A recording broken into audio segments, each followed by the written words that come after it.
యావత్ ప్రపంచం మరోమారు ఆర్థిక మాంద్యంలో కూరుకుపోయే ఛాన్స్ ఉందా? ప్రస్తుతం అమెరికా ఇరాన్ యుద్ధంలో ప్రతి దేశం ఆర్థికంగా తీవ్రమైన ఇబ్బందులు పడుతోందా అంటే అవుననే చెప్పుకోవాల్సిందే. ఎందుకంటే గ్లోబల్ మార్కెట్లకు సరఫరా అయ్యే ముడి చమురు హార్ముజ్ జలసంధి ద్వారానే రవాణా అవుతోంది. గల్ఫ్ దేశాలపై ఆధారపడ్డ దేశాలు తీవ్రమైన ఇబ్బందులు ఎదుర్కొంటున్నాయి. పాకిస్తాన్ లాంటి దేశాల్లో పెట్రోలు లీటరు 400కు పైగా చిలుకు పలికింది. అమెరికా లాంటి సంపన్న దేశాల్లో కూడా పెట్రోల్ గ్యాలన్ $4.48 పలికింది. ద్రవ్యోల్బణం పెరిగి అక్కడ ప్రజలు గగ్గోలు పెట్టారు. ట్రంప్ సర్కార్పై శాపనార్థాలు పెట్టారు. ఇక ఇరాన్ అమెరికాల మధ్య కాల్పుల విరమణ విఫలం కావడంతో గత శనివారం నుంచి ట్రంప్ ఇరాన్పై విరుచుకుపడటంతో హార్మోజ్ను ఇరాన్ దిగ్బంధం చేసింది. ఇరు దేశాలు దాడులు ప్రతిదాడులు చేసుకుంటున్నాయి. ఈ నేపథ్యంలో మరోమారు యావత్ ప్రపంచం ఆర్థిక మాంద్యంలో కూరుకుపోతోందా అనే అనుమానాలు సర్వత్రా వ్యక్తమవుతున్నాయి. ఒకసారి గతంలో జరిగిన ఆర్థిక మాంద్యాల గురించి ప్రత్యేక కథనంలో మరింత సమాచారం తెలుసుకుందాం.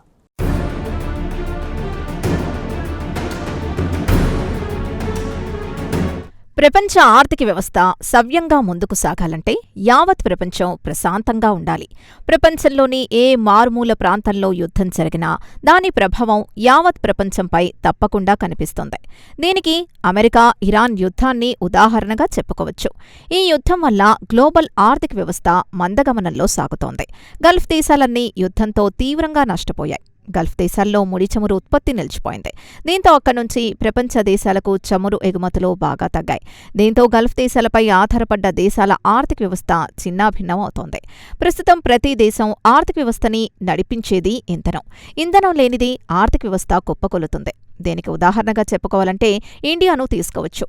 అమెరికా ఇరాన్ల మధ్య యుద్ధం ప్రారంభమైన తొలి రోజుల్లో ఇండియాలో గ్యాస్ కొరత ఏర్పడింది. దీంతో హైదరాబాద్లోని గల్లీ హోటల్ నుంచి పెద్ద ఢిల్లీలోని పెద్ద హోటళ్ల వరకు మూతపడ్డాయి. దీంతో ఈ రంగంపై ఆధారపడ్డ లక్షలాది మంది హోటల్ ఉద్యోగులు రోడ్డున పడ్డారు. అలాగే ఇంధన ధరలు పెరిగితే రవాణా ఛార్జీలు పెరుగుతాయి, విమాన ఛార్జీలు పెరుగుతాయి, నిత్యావసర ధరలు పెరుగుతాయి. దేశంలో ఉత్పత్తి కుంటుపడుతుంది, ఎగుమతులు మందగిస్తాయి. దాని ప్రభావం స్థూల దేశీయోత్పత్తి లేదా జీడీపీపై చూపుతుంది. ఇంధన కొరత వల్ల ప్రతి దేశం ఆర్థికంగా చితికిపోతుంది.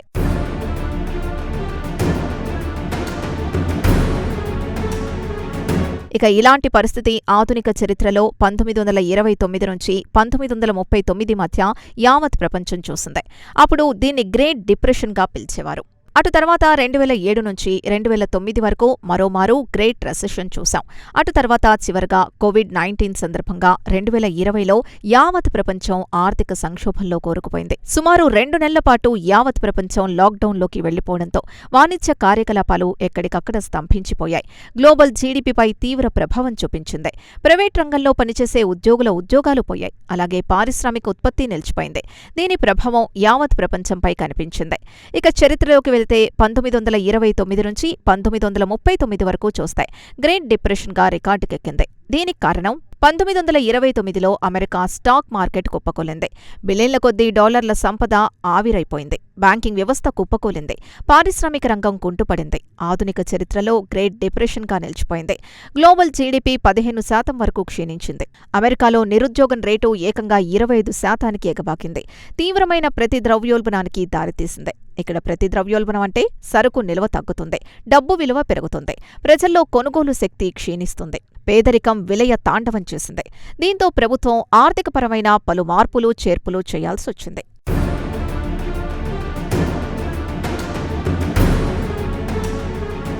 ఇక ఆధునిక చరిత్రలో రెండోసారి 2007, 2009లో గ్రేట్ రెసెషన్ అంటే ఆర్థిక మాంద్యం ఏర్పడింది. అమెరికాలో డిసెంబర్ 2007 నుంచి 2009 వరకు కొనసాగడానికి కారణం హౌసింగ్ బబుల్ అంటారు.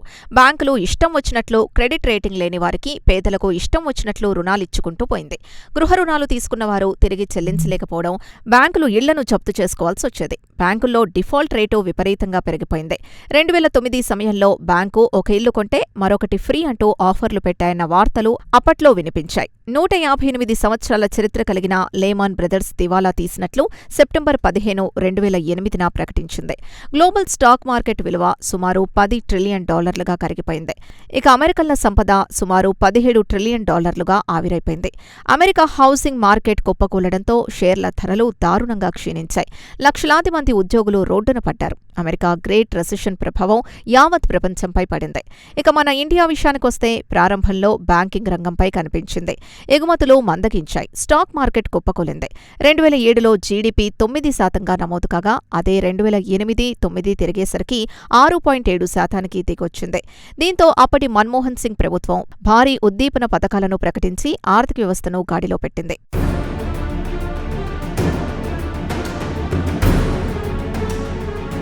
ఇక 2020లో కోవిడ్-19 సందర్భంగా ఆర్థిక మాంద్యం ఇప్పటి తరానికి చాలా మందికి తెలిసే ఉంటుంది. గ్లోబల్ లాక్డౌన్తో యావత్ ప్రపంచం ఎక్కడికక్కడ స్తంభించిపోయింది. ప్రపంచంలోని ప్రతి దేశం కోవిడ్-19 నిబంధనల్ని ఖచ్చితంగా అమలు చేసింది. అయితే కోవిడ్ ద్వారా వచ్చిన ఆర్థిక మాంద్యం స్వల్పకాలికమే అని చెప్పుకోవచ్చు. ప్రపంచవ్యాప్తంగా దాదాపు 68 రోజుల పాటు లాక్డౌన్ విధించడం వల్ల ప్రతి దేశం ఆర్థికంగా ఇబ్బందులు పడాల్సొచ్చింది. అంతర్జాతీయంగా ప్రయాణాలు స్తంభించిపోయాయి. దీంతో పారిశ్రామిక ఉత్పత్తి కుంటుపడింది. ఆర్థికపరమైన లావాదేవీలు పూర్తిగా నిలిచిపోయాయి. యావత్ ప్రపంచం కోవిడ్ కారణంగా ఎక్కడికక్కడ స్తంభించిపోయింది. అయితే గతంలోని మాంద్యాలతో పోల్చుకుంటే యావత్ ప్రపంచం శరవేగంగా కోలుకుంది. ప్రపంచంలోని పలు దేశాలు ఉద్దీపన పథకాలు ప్రకటించడంతో యావత్ ప్రపంచం తిరిగి కోవిడ్ నుంచి శరవేగంగానే కోలుకుందని చెప్పొచ్చు.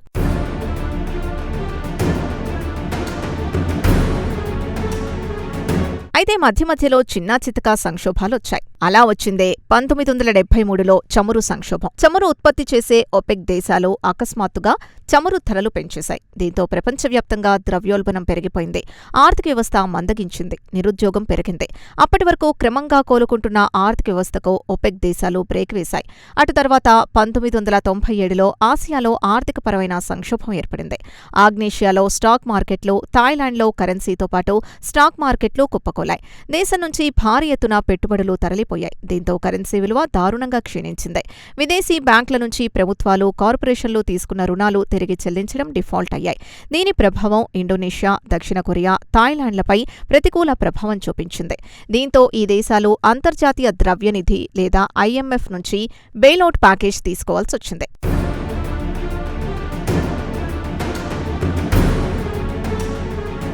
ఒకసారి చరిత్రను తిరగేస్తే అమెరికా గ్రేట్ డిప్రెషన్ను తీసుకుంటే 1929-33లో జీడీపీ -27% పడిపోయింది. నిరుద్యోగ రేటు 25% చేరుకుంది. అమెరికా చరిత్రలో ఇదే అత్యంత దారుణమైన ఆర్థిక వ్యవస్థగా రికార్డుకెక్కింది. అటు తర్వాత 2007-9లో అమెరికా గ్రేట్ డిప్రెషన్ను చవిచూసింది.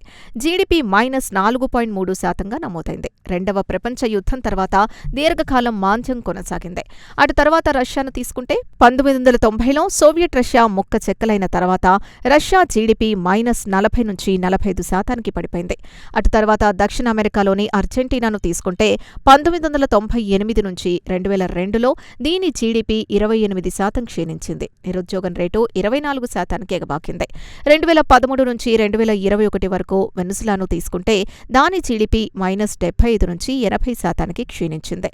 ఇక యుక్రెయిన్ను తీసుకుంటే 2009లో జీడీపీ 15% క్షీణించింది. ఇక యూరప్ విషయానికొస్తే 1990 నుంచి 93 వరకు, ఫిన్లాండ్ -11 నుంచి 13% వరకు, స్పెయిన్ 2008 నుంచి 2013 వరకు -9% క్షీణించింది. నిరుద్యోగ రేటు 26%కి ఎగబాకింది.